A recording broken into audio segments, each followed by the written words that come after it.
Recording, perfect. So once again, thank you for joining us for the RaMP info session this evening. And for, I guess, all the folks at home, well, most of you are at home in some capacity, but for everyone watching the recording too, yeah, I hope that this video will provide some greater context, some greater clarification regarding this program, and again, expectations. I'm assuming everyone is here because they're planning to apply, but still, if some of you in the audience are on the fence, once again, I hope that this provides some answers to any questions you might have with the biomedical research and mentoring program. So we will have a section at the very end of my presentation tonight strictly for questions. So know that that will be there at the end, so you're not going to get missed if you do have a question.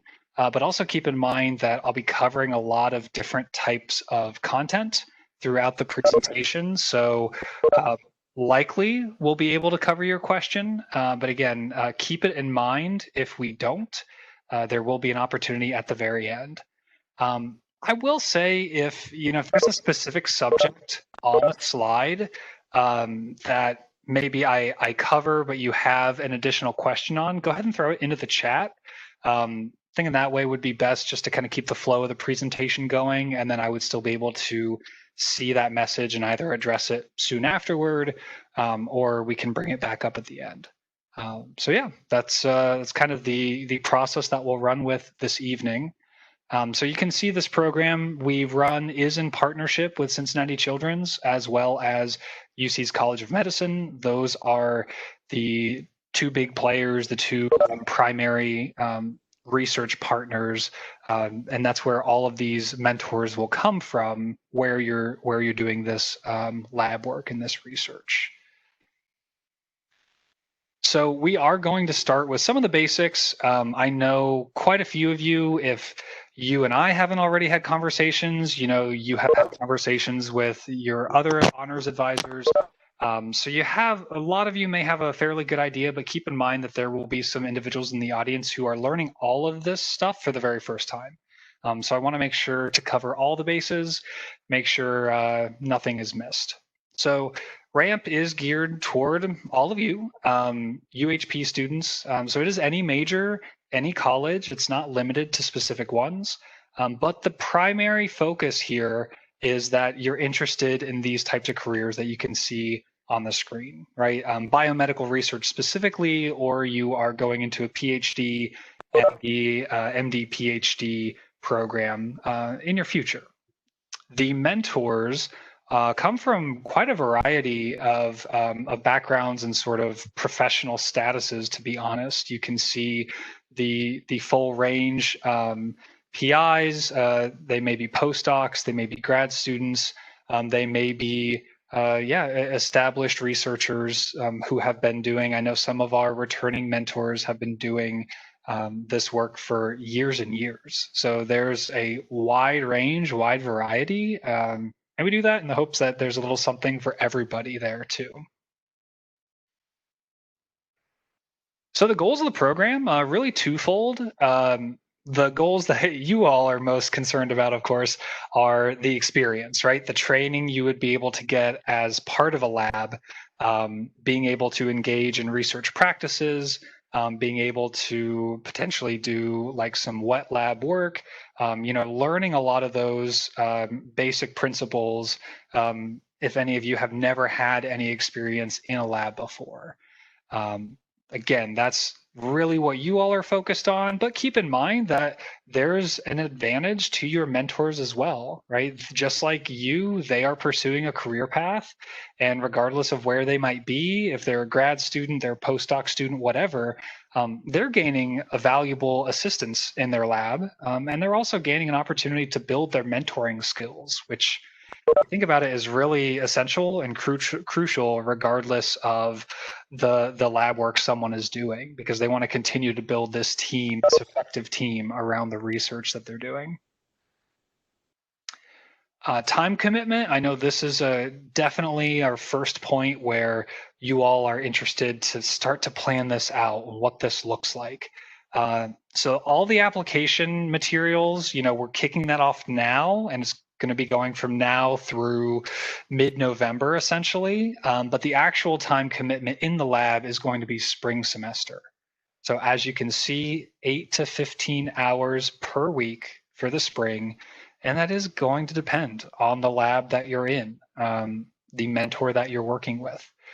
So yeah, you won't necessarily know that for sure until you get to the stage where you are interviewing or being interviewed, I should say, by a mentor.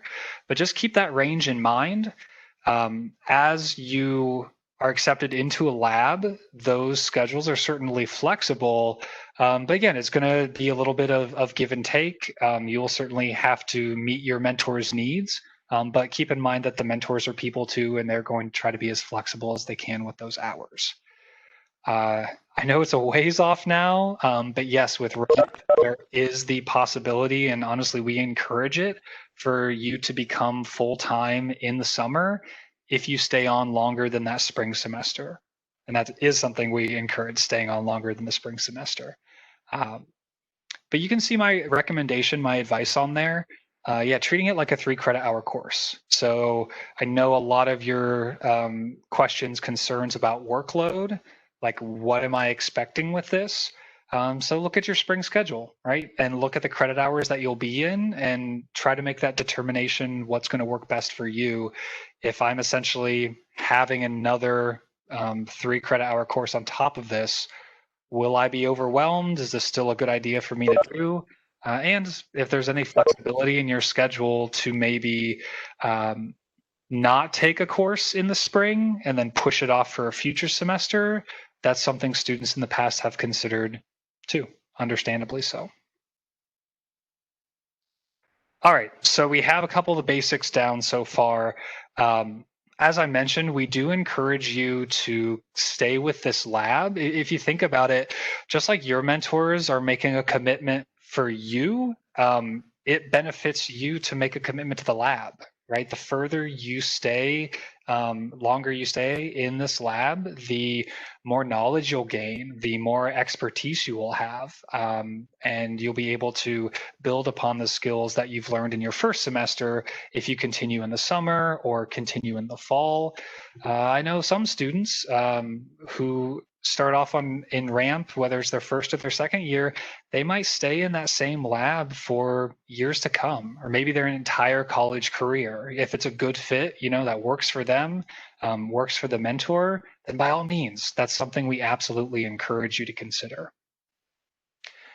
Yes, there are a couple disclaimers. It's not guaranteed, but again, if everything works out in the spring, definitely be thinking about that.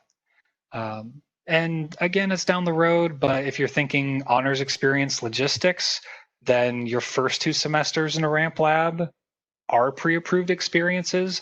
But moving past that, you'd really have to work with your specific honors advisor and try to self-design. Are you really doing something different, but still in a meaningful way that you could construct that into a third honors experience? All right, so let's talk a little bit about the mentor relationship itself. So there's a few advantages here, and you already heard me say that this is an investment the mentors are providing in you, but you're able to gain a lot of benefits from this as well, right? I already mentioned the skills, I already mentioned the research knowledge, but keep in mind that you could also establish those connections, some of that crucial networking, and some points to talk about related to your resume, your CV, in the experiences that you had. If you are taking that, pre-professional route, whether it's med school, whether it's an MD, PhD, some other form of graduate school, those are all great benefits. One thing I do want to stress here, and some of you may not want to hear this,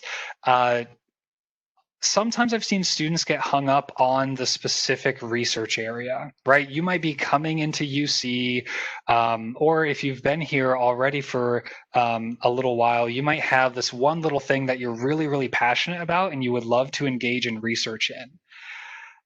It's probably a long shot that out of our 30 mentors with RaMP, it's probably a long shot that one of them is doing that really specific niche area. So just keep that in mind. Part of this process is on you to be a little bit flexible.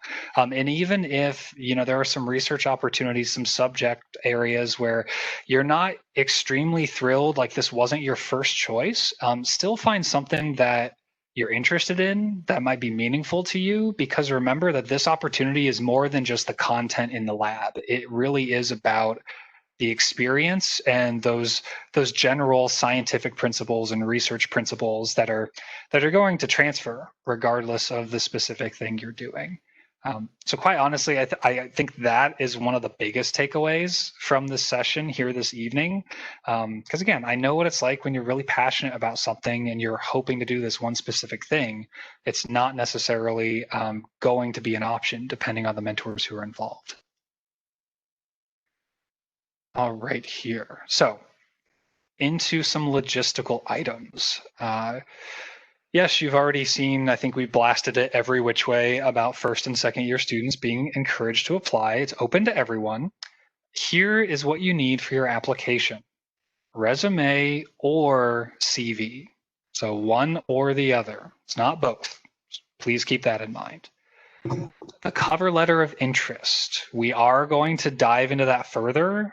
So please hold any questions on that. Finally, the copy of your spring tentative schedule. Now, keep in mind, it lists a couple other items in there. It's not simply the courses, right? It's other commitments you might have, extracurricular activities, job commitments, all those things.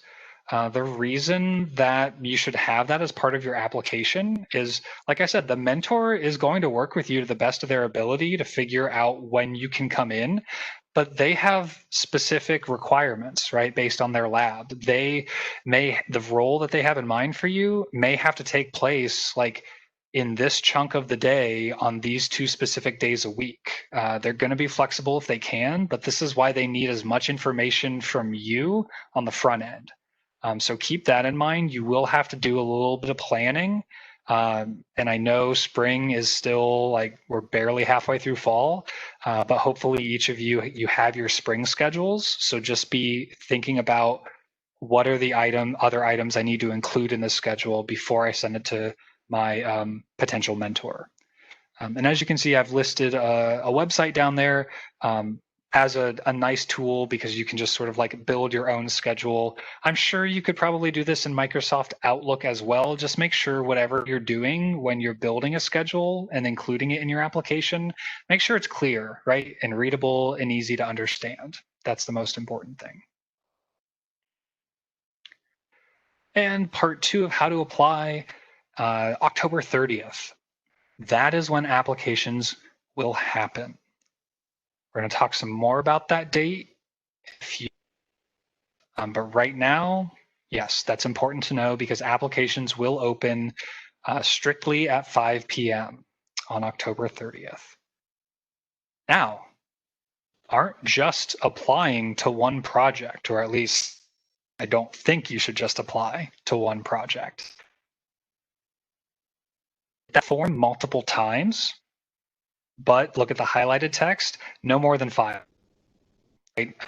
If you apply more than 5 times, I'm going to have to go through on the back end and sort some of that out. So I'll just delete any other beyond the first 5 that you submit.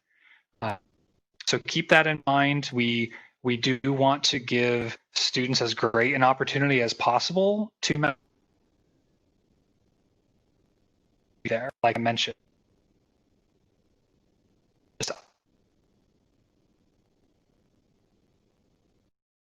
Just 5. The 8. There's a lot of dates here, so keep in mind if you apply on if you apply October 30th, or if you a few days after, mentors can begin interviewing right afterward, right? 31st, they can begin. But the for any position, a fair shot. They have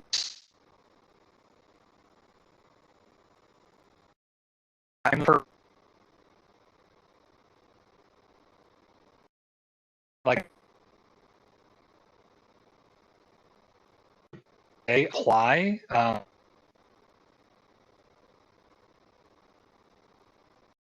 At night, but I will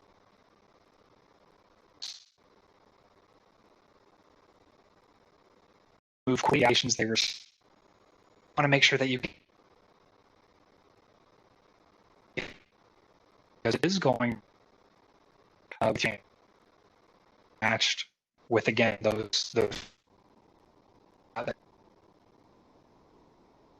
Mr. Key, I think you're lagging a lot. And let you know.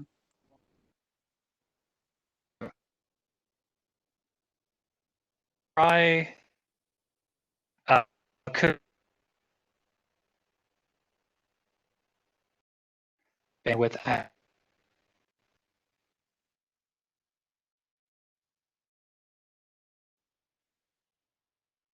least and see what happens. As long as you can, that's the important thing. Okay. So. Okay, fun. You keep cutting in and out a lot. Yeah. Okay. I'm aware because I didn't know that. So we are going, in that case, I'm going to try to press on with this the best I can. And then I'll get, maybe at the end of the session here, I'll get some feedback from you all. And if I have to, I'll record this separately. Because again, I would want to make sure I'm getting into else copy that you're listening to. And please cut in again, interrupt me if it gets really bad. Just let me know if you can't understand me at all, and we may have to go with a plan B. So up next, I wanted to talk about letter of interest. So there are going to be a few things in this letter of interest. This is that cover letter that I mentioned. Yes, there are a lot of different types of cover letters. So I'd encourage you to be thinking about using a business format. So you can just look that up, Google that. It's a pretty straightforward style for a cover letter. And here are the big three things that you want to include in that. Why you're interested in that project specifically, right? Something meaningful beyond, hey, I need to get some research in because I want to go to med school and people expect that I get research.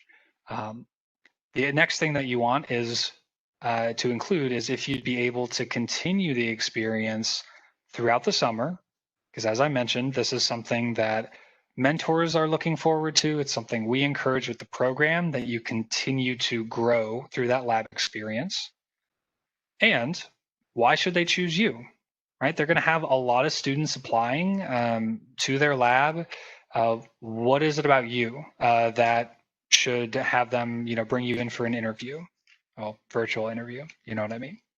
So the big thing about this is don't just list off a bunch of things on your resume. You want to think about how do you articulate that interest that you have, or the skills you might bring to the table. Maybe it's something unique about you. Again, how do you articulate that in a way that is going to catch their attention and cause them to schedule an interview, follow up with you, go from there. Keep in mind that even though you're including a resume, and resumes are great and all, and yes, I will touch on that a bit today too, keep in mind that the letter of interest is going to be a really key component in all of this.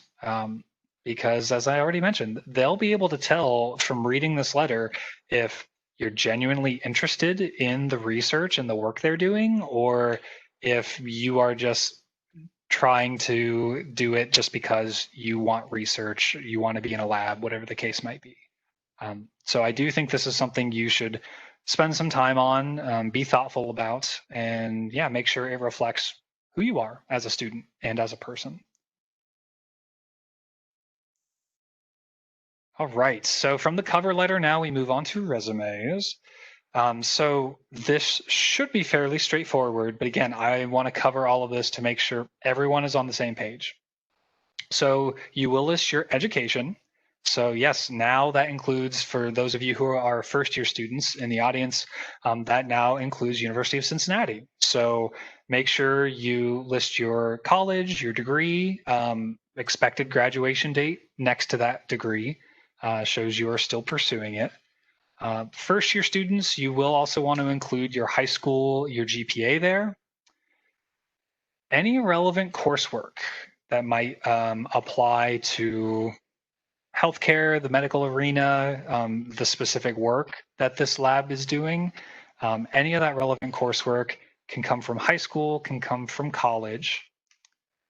Achievements, specifically science-related achievements. Yes, we are talking about research after all.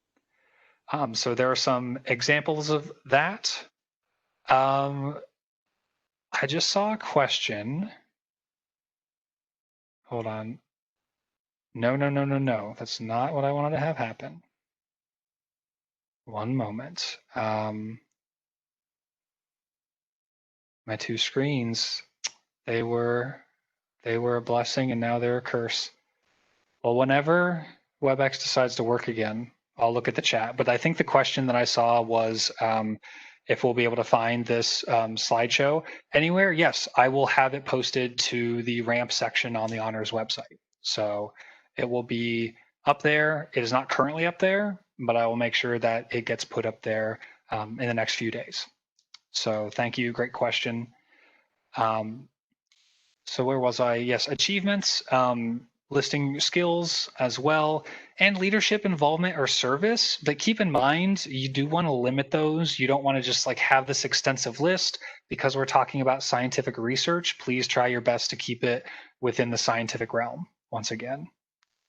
And you can see the bold text at the bottom. I kind of alluded to that already, but keep in mind there is going to be a bit of a division. So if you're a first year student, you're going to be including a lot of high school stuff, which is understandable because you haven't really had a chance to accomplish a lot of college stuff yet. But beyond first year students, you'll want to keep it specifically to your college experiences.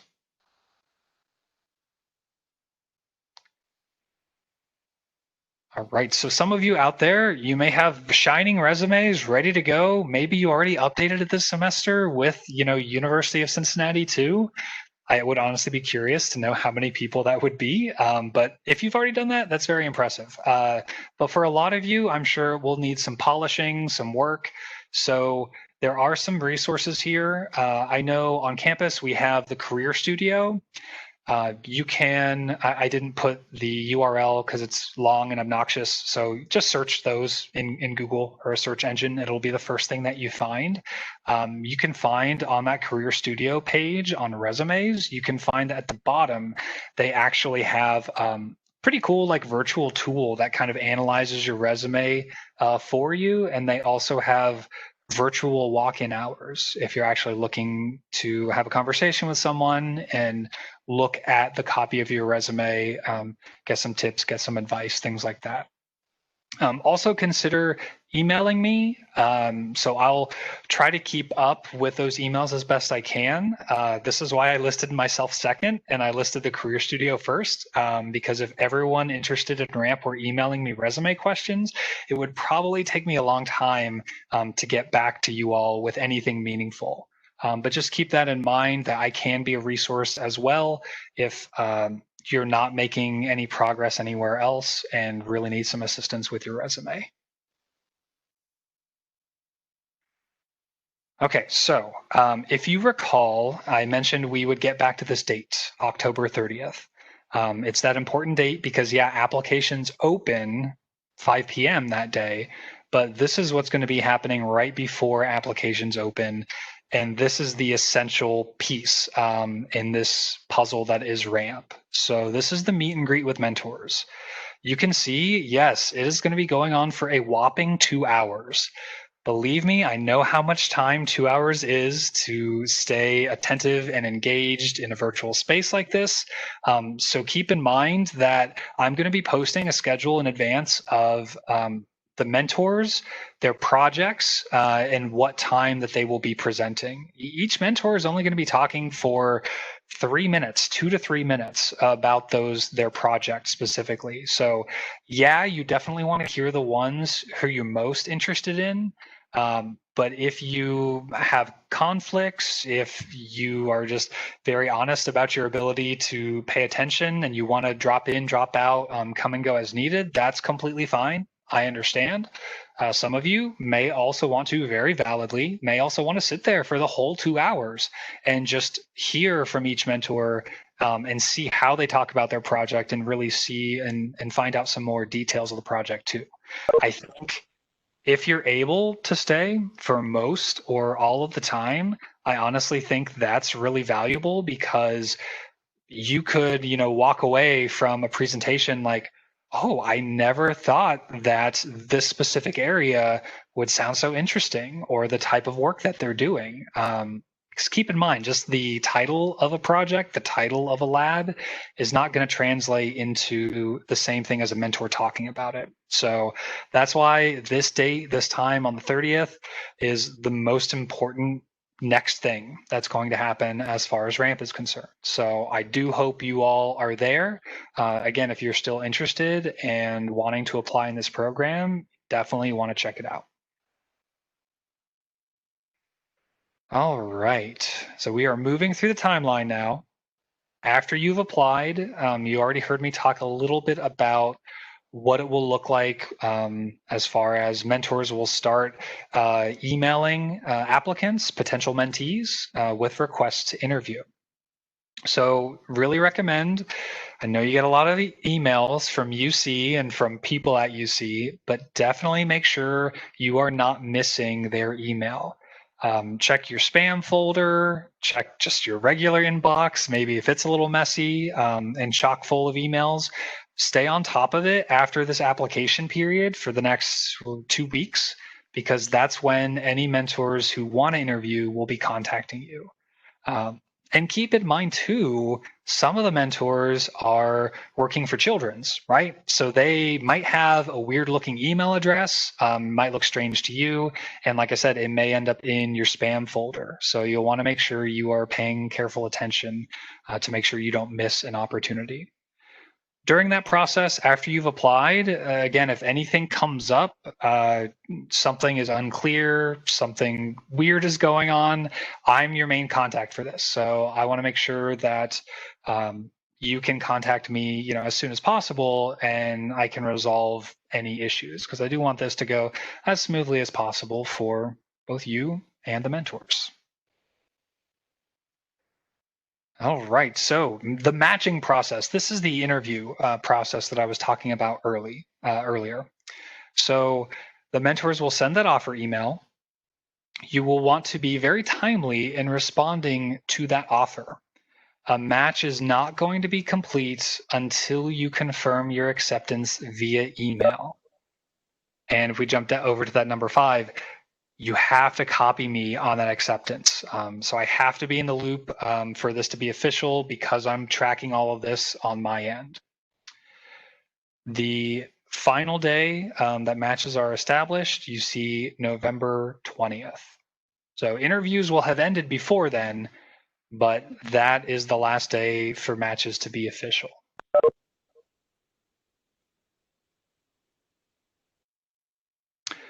All right.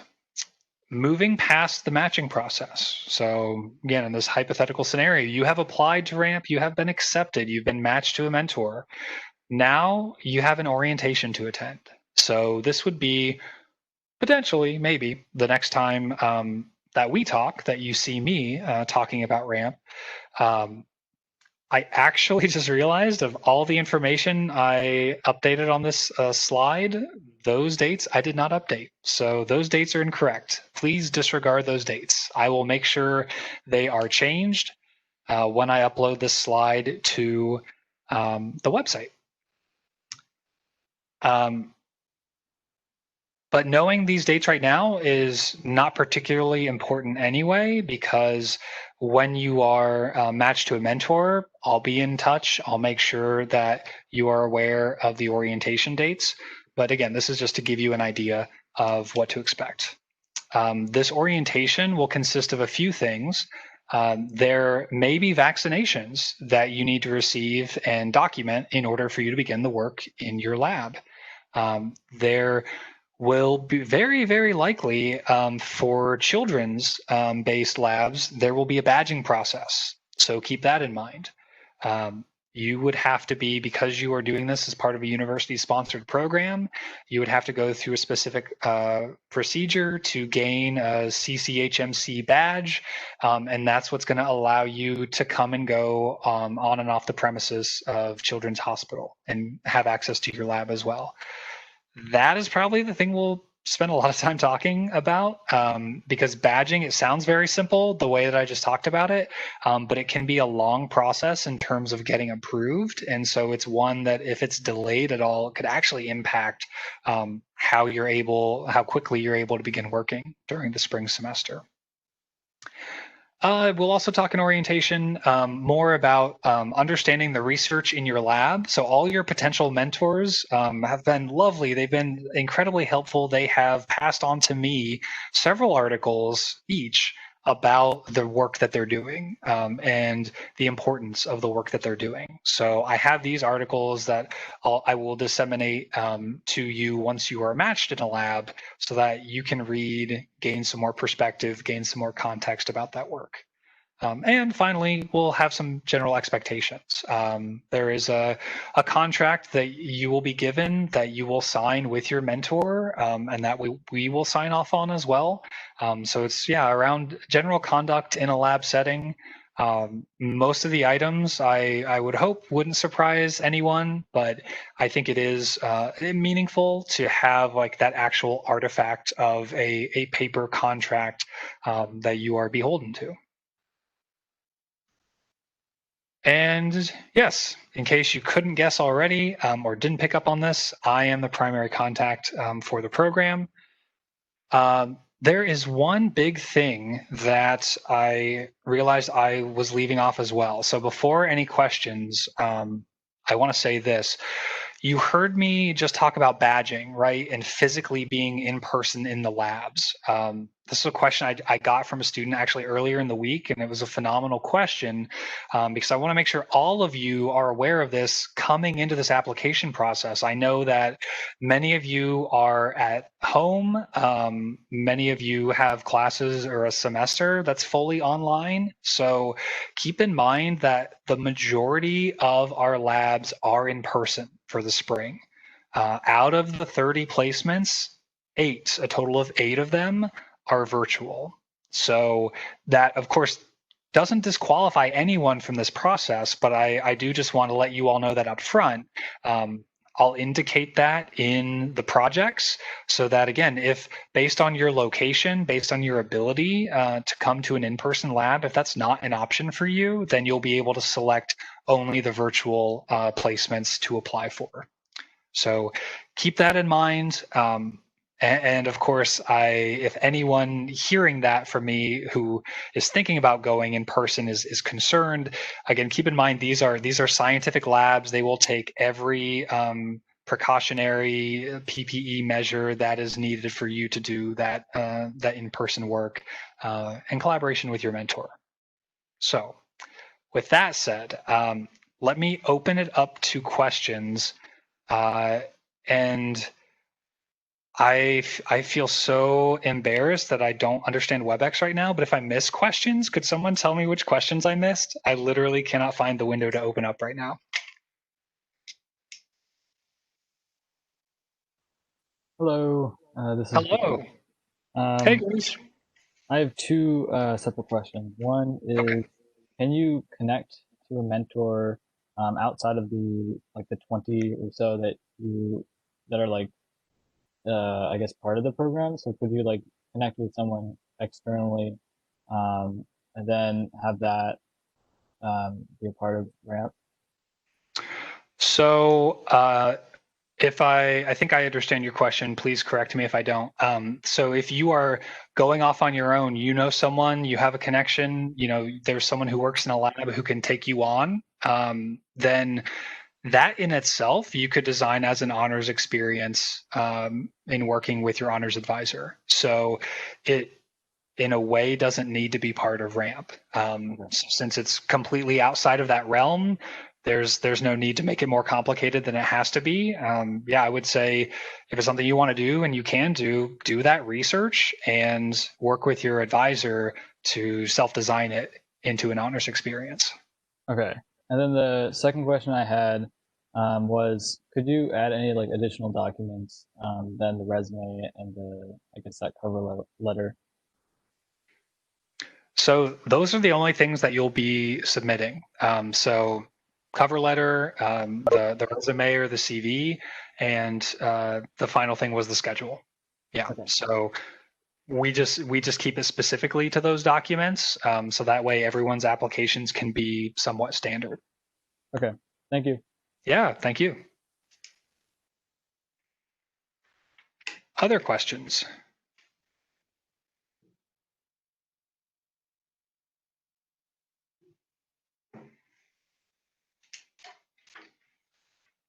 I saw something pop up for just the barest of moments. Hold on. I'm gonna get out of this so I can actually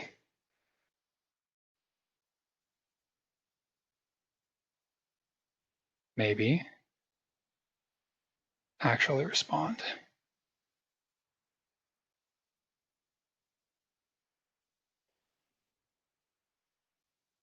All right. So the question that I see is, I'm a first-year student currently working for a lab at CCHMC where I conduct research with my mentors for 10 plus hours per week.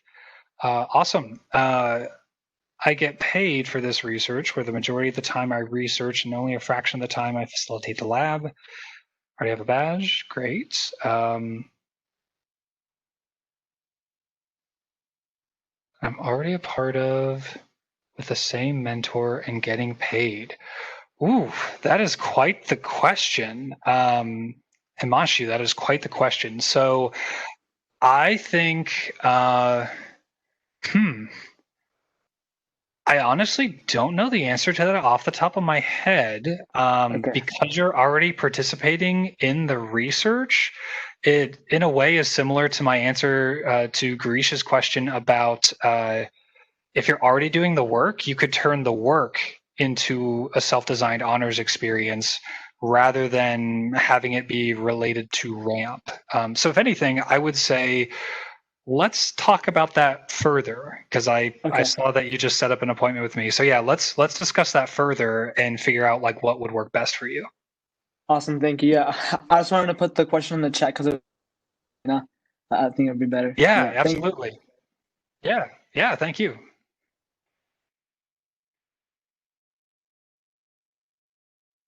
When we're submitting, Yeah, go ahead. When we're submitting all of our documents, will they be submitted will it be acceptable to submit a PDF? Will that the format? There isn't necessarily going to be only one format, as long as it's so probably a PDF or like a Microsoft Word, like a doc file. Those are going to be fine. So yeah, it's not like there's only one type of format that's going to be accepted.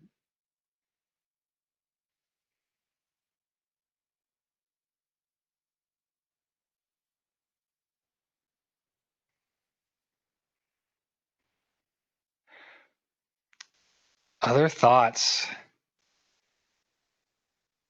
I think almost everyone is still here. So clearly you're here waiting to see what someone else is going to ask. So if you have a question of your own, I definitely encourage you to either drop it in the chat or just ask it directly. There is one in the chat right now asking about if they did it their freshman year and this is their second year, can they still get an honors credit for it? Thank you. I just noticed that in the chat too.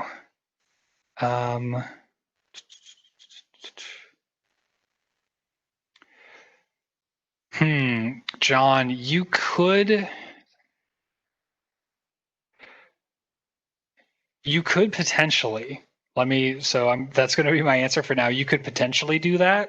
Once again, I'm thinking it's probably going to be best in that specific instance if you just wanted to send me an email and let me know kind of the full details on, like, is this are you still with the mentor that you were with previously, or are you trying to maybe find a new mentor? If you could kind of give me all that context in an email, then I would be able to definitively answer your question.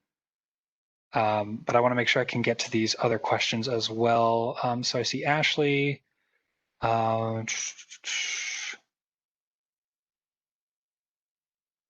All right, so a really good question, and this is where I've had some conversations with students already throughout the past few weeks.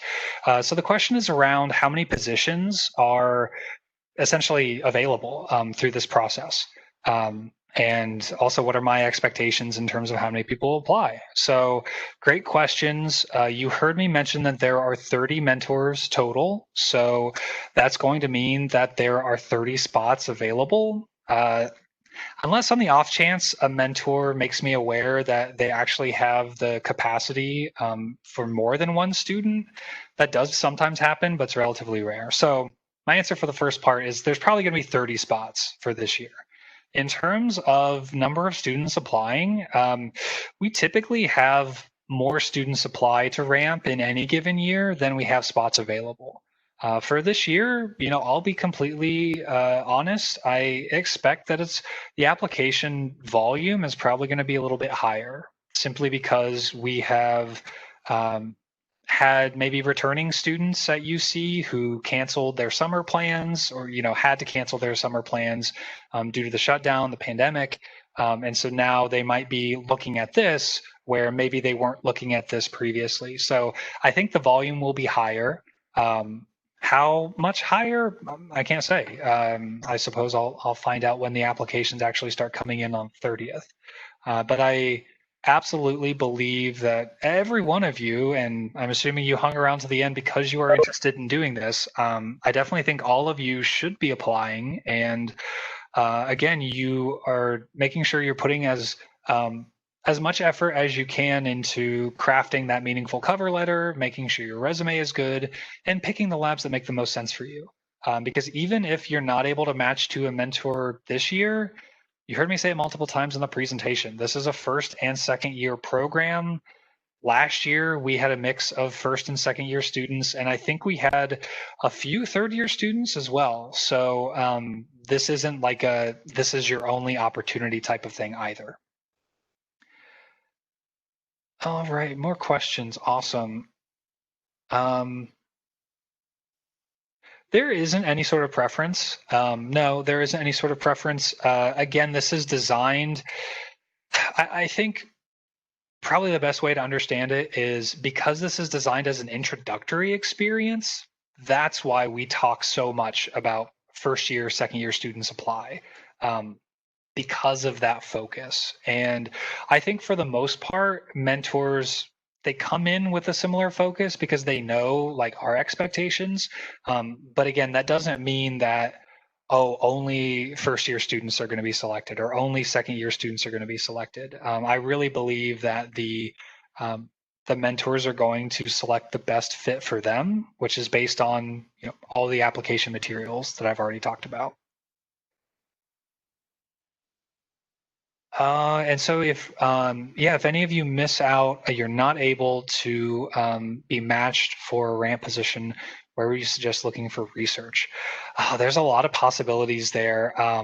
Part of it depends on just you and your connections and your spheres of influence. So I know for some students, it could be they had a course with a professor and then they found out that this professor works in this lab. And so that can be the start of a research opportunity. Or in a similar way, they have a good relationship with a professor or some other faculty member in their college, and that individual knows other individuals, right, who work in labs. So it really is and I don't want it to make it sound like, it's just about who you know, because it's not that, but it is about making the connections with people who can see the value you bring as an individual, and as someone who's interested in again, in the context of why we're here, biomedical research or some type of research in healthcare, when they see the value that you bring as a student, that's what is going to allow them to say, oh, well, here's this, I think this would be a perfect connection for you to do. The other answer to that question, I guess there's a couple of other answers, I'll try to keep it concise, is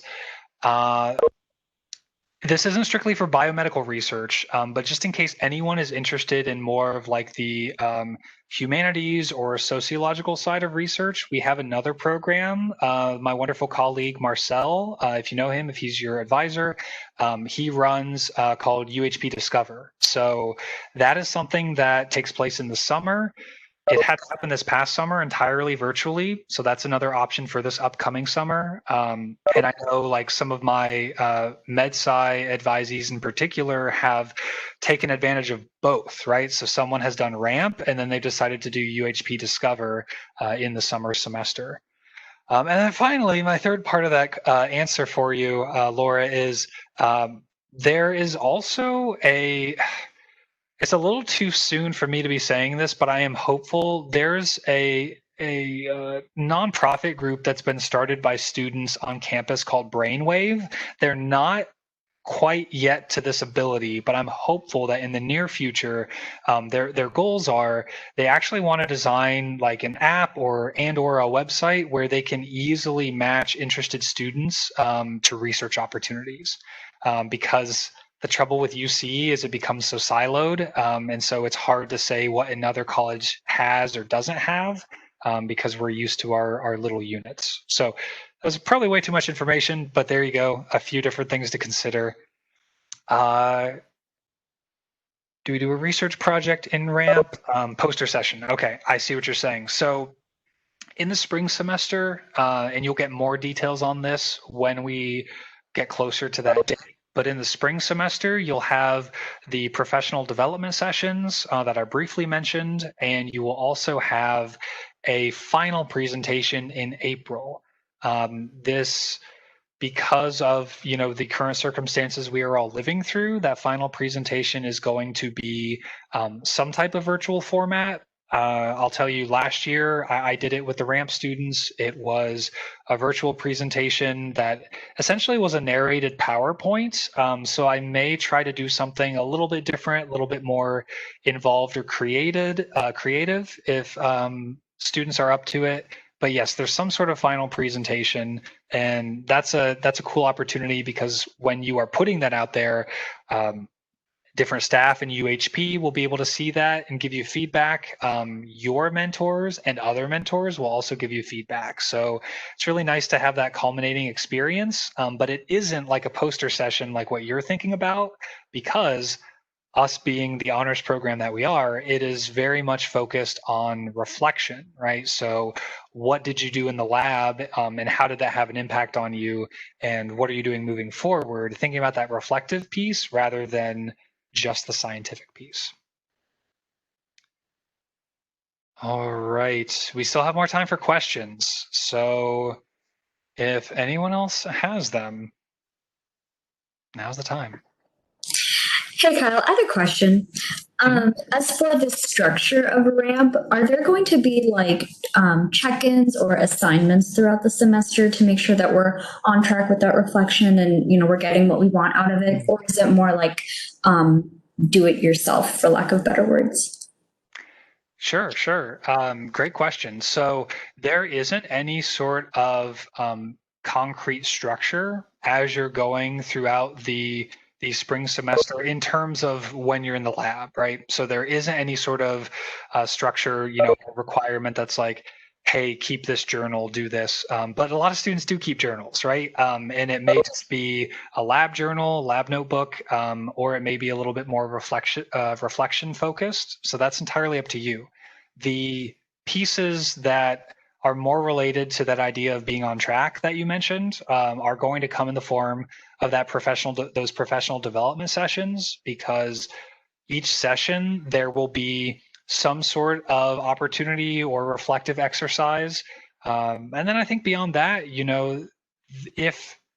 don't know if this is where your question was going, but potentially, if you're concerned about how the experience is going, or if it isn't quite what you were expecting, that's where I can definitely be of service as the RaMP coordinator. And that's where a big part of just how you and your mentor interact, communicate, solve problems. I think that's an important piece of it too, because anytime we're working with someone, and especially in this sort of like mentor-mentee relationship, it's really important that both sides understand those expectations.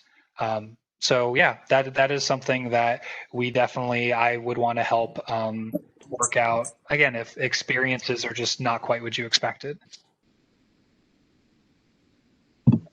So, I think I got the gist of it. But what you were saying about the reflective piece, you mentioned something about, and when you started talking about the sessions. Okay, sorry about that. That's okay. And you just cut out on my end, so I think I got most of it. But so the professional development sessions, I was saying that in each session, there's going to be, in addition to whatever the topic of that session is, there's also going to be an opportunity for some reflective practice and some time there. Is that what you missed? Yeah, that is what I missed. Okay. Okay. So RaMP is really more like it's like a networking opportunity for students, and then the actual experience is kind of up to us that we get what we want out of it. Is that correct? Yeah, I mean, I think that's mostly correct. I think it is. It's more. The networking opportunity is obviously based around research, right? That's the common interest area here for everyone in attendance. But the experience itself is going to be the time you're putting in the lab, again, reflection. If you want to build something specific throughout, like in the form of a journal, I definitely encourage it.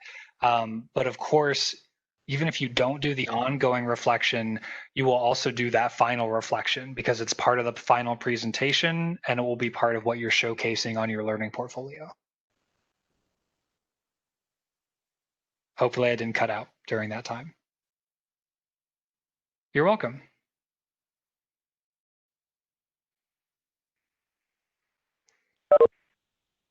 All right. So for the resume, how many things would you say that are like non-science related, would you say like max could be on there? Yeah, great question. So I think that depending on, are you looking at just like one of those sections of your resume, like how it was broken out to like education and interests and achievements and everything? Are you thinking just one section, or are you saying as a whole resume?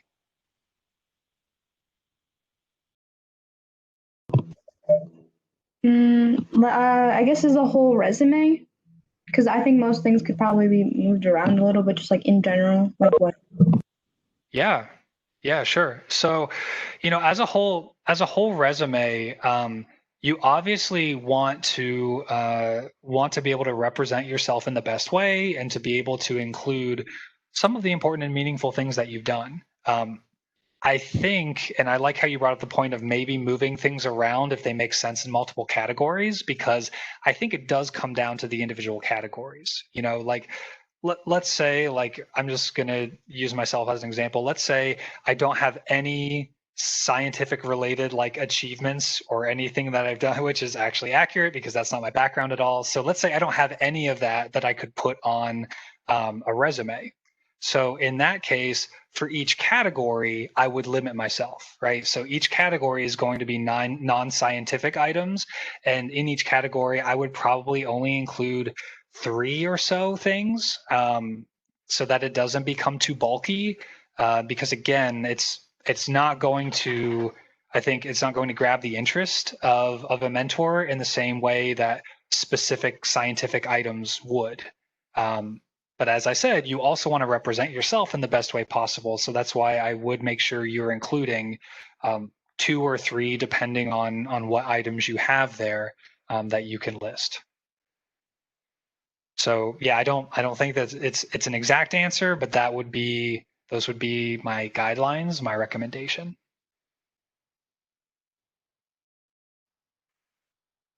Any final questions from everyone else still in attendance?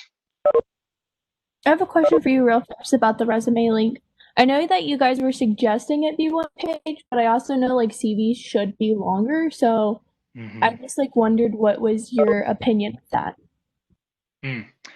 Well, I think it's difficult because you also don't want to potentially bog a mentor down, right, with this lengthy resume.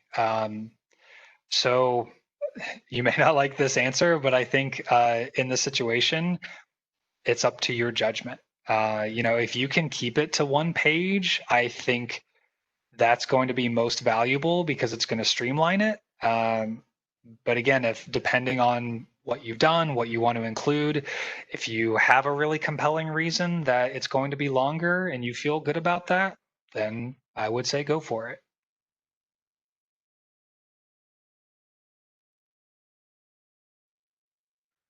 Well, we are wrapping up in the last couple of minutes here. So I did want to thank everyone for your attendance, your engagement, your participation in the questions, and listening to me through this whole presentation. I really appreciate it. I know it's a lot of details, a lot of information to take in initially. So please reach out to me. I think I pasted my email up there like 3 different times. So reach out to me if you should need anything else, but make sure those important dates are in your calendars and you're also checking the RaMP website frequently for updates. Everyone take care and enjoy the rest of your evening. Thank you so much for your time. You're very welcome. Thank you.